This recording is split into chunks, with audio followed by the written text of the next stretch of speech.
Our next guest claims to be back and better than ever. If that's true, why is he here? Please welcome to the program the always interesting, dynamic Donald Trump. Donald.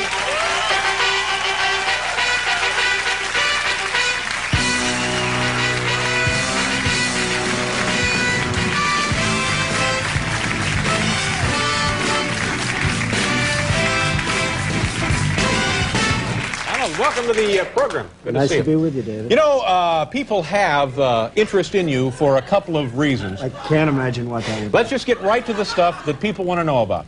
First of all, are you solvent?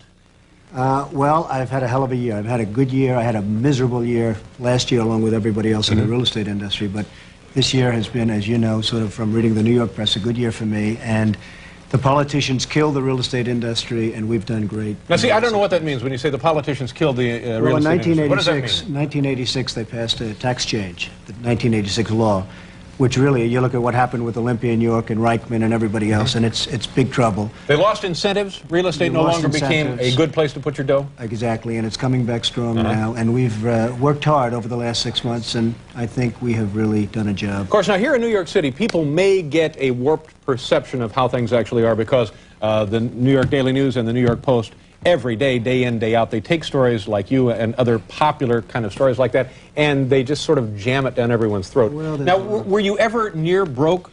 I was never near broke. I was having a good time, and it was a good year to get a divorce. Let's go back. Let's go back. If you don't mind, what did you have to unload? Well, I didn't unload. I sold things. I sold the shuttle. And all right, the shuttle is no longer the Trump shuttle. I unloaded the wife.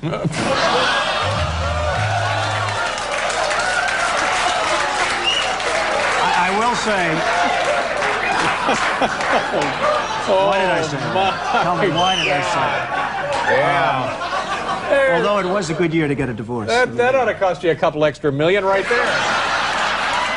That could have been a very expensive save. And, but it was a rough year for a lot of people, and I came out really great, and I'm very happy about it. The casinos are doing record business in Atlantic City. We're up, I guess, 75%, and they're just doing record business. And we just got certified on the west side of Manhattan for the largest development in the world, actually, called Riverside South. How many acres of land do you own over there? It's 100 acres of land along the Hudson River behind Lincoln Center. And it's really a spectacular piece of land. And for 75 years, people have tried to get that piece of land zoned, and now we're going to do it. And what kind of things are you going to put over there? It's going to be residential. It's going to be studios. Maybe NBC would be interested. In fact, we talked to them originally about it, and tremendous parkland and waterfront property.